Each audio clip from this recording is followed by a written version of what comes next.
So let's talk about some ag-related issues, because we have a couple of viewers who are very concerned about water quality, farm buffer strips, mowing issues. I'm going to look to you, Senator Lang, but we have a viewer who is very much in support of the governor's approach on farm buffer strips. We have another viewer who I think is a little bit more concerned about it.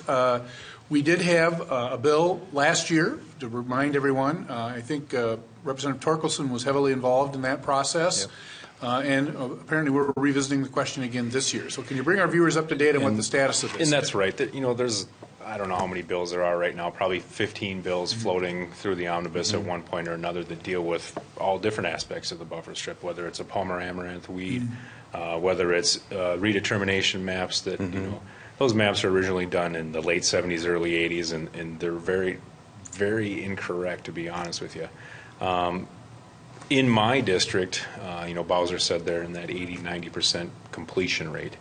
I can tell you that Tell our viewers what that means. So they're in that. This is what they've said in committee hearings over the last few weeks, is that they're in 80% completion of that 16.5-foot buffer or 50-foot buffer, depending on what kind of waterways you're working with. That is not true in my district. That's a statewide average. So in your district, I'm guessing you probably have more shoreline than you do buffer strip. Way more shoreline. That's all probably within compliance, and that's something that the state has done for years. When it comes to a district like mine, there's more ditch mile in one of my counties than Renville County, for example, is just more ditch miles. I think there's 1,200 ditch miles in that county. So you're talking about a significant piece of property. That being said, it's 110,000 acres statewide is the number that's been thrown around. So you're talking about a significant investment of production land that's pretty much being taken out of production. So there's a couple different aspects. When I think about buffer strips, what I think is that you're taking it out of production.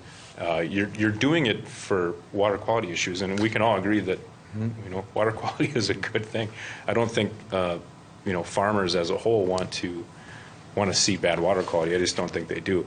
I know they don't. Sorry. The question is, are we going to get the results we're looking for from this buffer strip?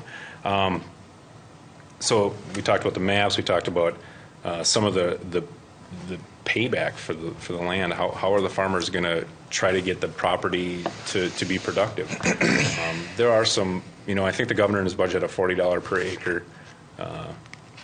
settlement, I guess, if you want to call it. That's okay in some portions of my district, but there's portions of my district that are paying $70 an acre. So they're losing on that tax right there.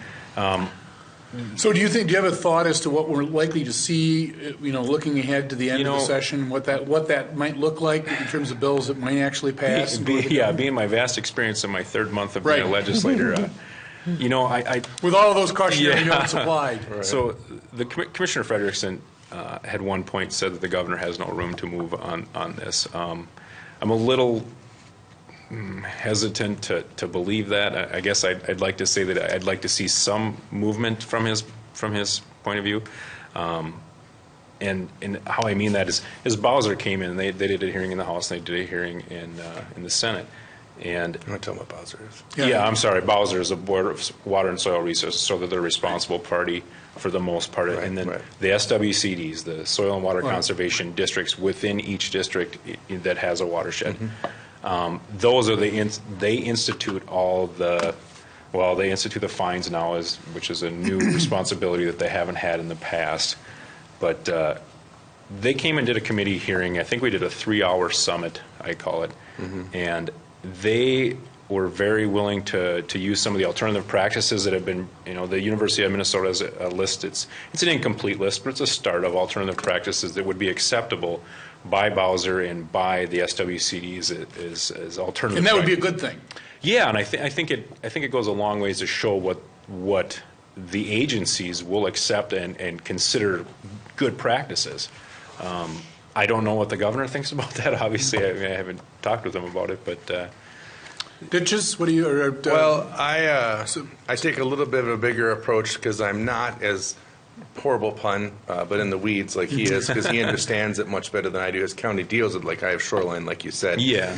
But what I will say is that over the course of the committee, I watched a secondary narrative going on, which was really a message from the chair and a few other Republicans who were taking a lot of regulatory shots at the governor in an effort to kind of curb his ability to do some of the things he wants to do. And I heard when I asked questions about it that there was just a lot of angst that they feel like the governor overstepped, or, you know, when he did the idea with the buffer zones or with the pollinators, that he'd make these proclamations and then follow up with action.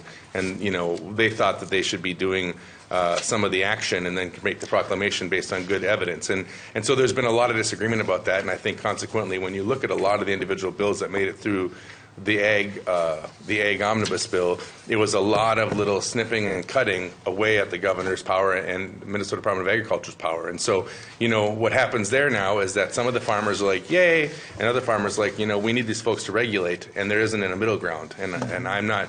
What I have found about farmers and my family, I was the first person not to grow up on the farm, is they're incredibly pragmatic, and they want to solve problems. Yep. And I don't know that they have a lot of time for the snipping that the governor did when he maybe overreached or not, whether he did or not, and I don't know if they have time for their party or the Republican Party snipping back. That isn't really what we're here to do, and that's frustrating to watch from my perspective when we hear them come in and make very clear arguments and then the committee does otherwise. That was a real tough thing to And I watch. won't disagree with you on the tactics. I Right. won't disagree with you on that.